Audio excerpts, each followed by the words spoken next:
Hi, wonderful students. Let's do some lessons on functions. Okay, a function, well, let's back up.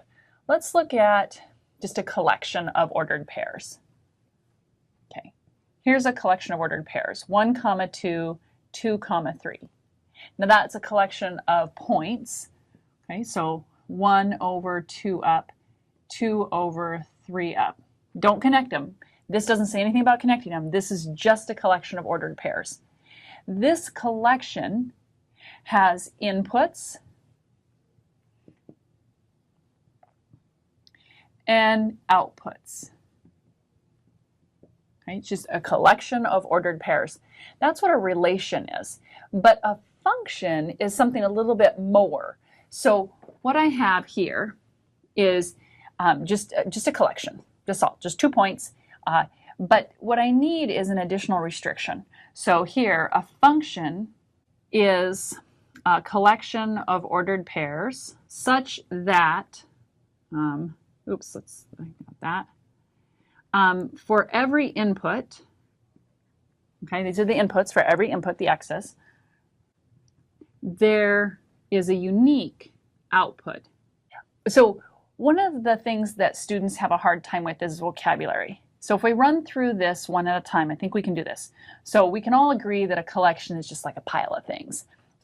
And ordered pairs are these items right here. So these 2 dots meet the criteria. This is a collection. Okay, let's do, before we go on to the criteria that every input has to have a unique output, let's first just talk about what is a collection of ordered pairs. So here is another example.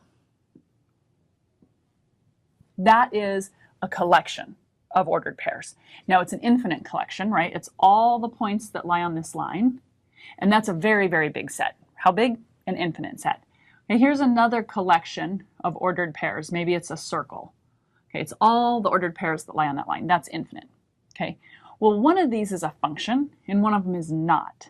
So why is this a function? Why is this one not a function? So first, let me just make a note here that this one is a function and this one is not a function.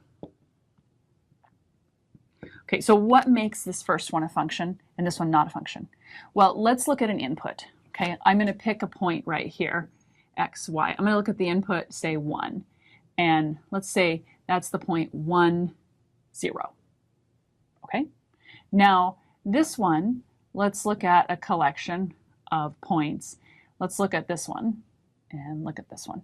So let's say that's 1, -1 right here.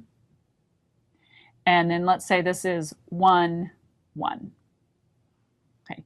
Now, what happens is both of these graphs have an input of the number 1. That's clear.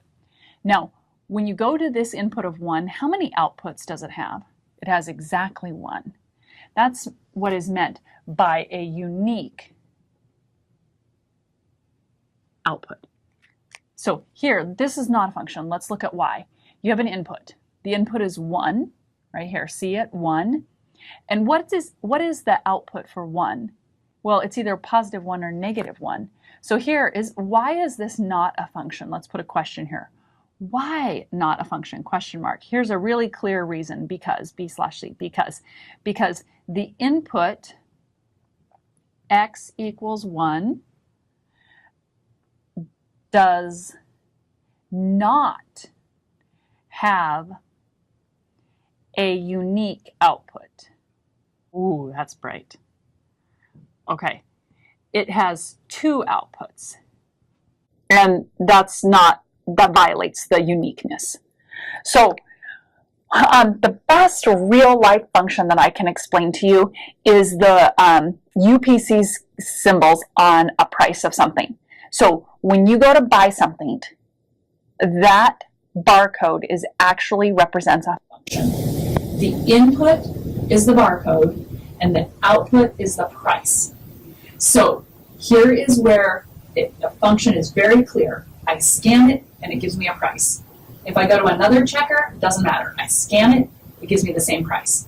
So the input category here is the UPC symbol. The output is the price. For it to be a function, it has to be the same price every time. So multiple things can cost the same dollar amount. That's not a problem. But that one UPC symbol has to have the same price. So this is the real life example that I'm trying to give. Input is the UPC symbol.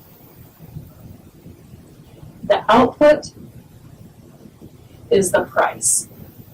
Every scanner that you scan that on should give you the same price. So here, if I have a can of soup, and it's going to cost $1. It is perfectly fine to have a piece of candy also cost $1. That's fine. This is a function. Yes. Okay. Here is not acceptable. If you had this can of soup, at one point in time it cost $1, and then that same can costs $2. This would be not a function. Okay, that is the end of the first lesson. So basically, get in your hearts, what is a function? You have an input and an output. Every time you put in an input, it gives you exactly one output. That's what's meant by the word unique. Okay, this is fine. You can have two items cost the same amount, but you cannot have one item cost different amounts. Okay,